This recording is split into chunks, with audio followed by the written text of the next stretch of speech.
Sebagian orang mencoba memperbesar peluang dengan ajukan kredit di beberapa lembaga keuangan dengan sekaligus. Tapi sebenarnya, tindakan ini justru dapat mempengaruhi hasil BI checking, teman-teman. Semakin sering ajukan kredit dalam waktu berdekatan, maka sistem akan menilai bahwa Anda sedang dalam kondisi keuangan yang kurang stabil. Sebaiknya ajukan kredit. Halo semuanya, jumpa kembali di channel YouTube Fancy Labs. Seperti judulnya, kali ini saya akan berbagi tips lolos BI checking saat ajukan kredit. Teman-teman, apabila ajukan kredit, akan tetapi pengajuan ditolak, padahal secara penghasilan dan syarat lainnya Anda sudah memenuhi ketentuan, salah satu faktornya karena BI checking. Sebagai info, BI checking ini sangat penting ketika kita ajukan pinjaman. Saya memiliki tips agar lolos BI checking saat ajukan kredit. Pastikan tonton hingga akhir karena saya akan jelaskan semuanya pada video ini. Langsung aja kita masuk ke pembahasan.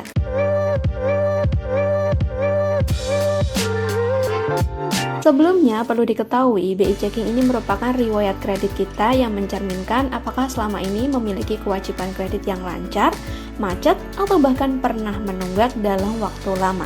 Teman-teman, di dalam BI checking tercantum skor kolektibilitas mulai dari 1 hingga 5. Semakin tinggi angkanya, maka semakin buruk riwayat kredit yang dimiliki. Lembaga keuangan menggunakan data ini sebagai dasar dalam menerima pinjaman. Oleh karena itu, menjaga agar catatan BI checking tetap bersih jadi hal yang sangat penting. Tips lolos BI checking saat ajukan kredit, pastikan tidak ada tunggakan atau cicilan yang tertunda, baik dari pinjaman bank, kartu kredit, ataupun cicilan barang elektronik. Bahkan, tunggakan kecil pun seperti keterlambatan membayar tagihan kartu kredit beberapa hari bisa berdampak pada riwayat kredit kita, teman-teman. Nah, jika masih ada kewajiban yang belum diselesaikan, sebaiknya lunasi terlebih dahulu sebelum ajukan kredit yang baru. Selain itu, mintalah surat lunas atau bukti pelunasan sebagai pegangan apabila terjadi perbedaan data setelah kita melunasi pinjaman. Teman-teman, lembaga keuangan tidak hanya melihat riwayat kredit BI checking, tetapi juga menganalisis rasio antara penghasilan dan jumlah pinjaman yang kita ajukan.